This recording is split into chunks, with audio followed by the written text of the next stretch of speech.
အာရဟံပူဇော်ထုကိုခိုင်တော်မူထိုက်သောမြတ်စွာဘုရား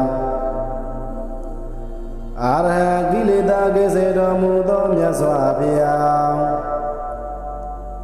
အာရဟံစိတ်ဝါယာယ၌ပေမကောင်းမှုကိုပြုတော်မမူသောမြတ်စွာဘုရားသမ္မာသမ္ဗုဒ္ဓသိမြင်စရာလုံးတို့ကိုအမှားတိုင်းကိုပဲညာပြေမချွေမချမ်းသိမြင်တော်မူသောမြတ်စွာဘုရား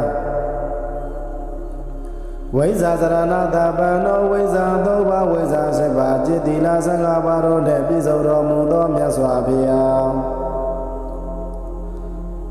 သူကတော်ကောင်းသောစကားမကရွယ်ကျိုးစီသောစကားကိုသောဆိုတော်မူသောမြတ်စွာဘုရား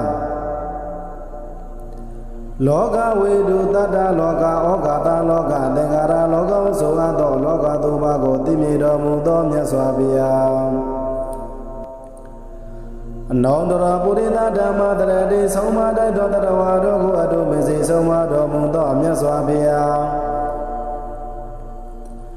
တထာဒေဝမနုဿာနာနတ်လူတို့၏ဆရာတဆုဖြစ်တော်မူသောမြတ်စွာဘုရားဘုံတော်သစ္စာလေးပါးကိုကိုယ်တိုင်လည်းသိတော်မူသူတို့ဘာတို့ကိုလည်းသိအောင်ဟောတော်မူသောမြတ်စွာဘုရားဘာဂဝါဣန္ဒြိယဓမ္မယတ္တတိတိကာမပယတ္တမိဘုံ6ပါးနှင့်ပြည့်စုံတော်မူသောမြတ်စွာဘုရား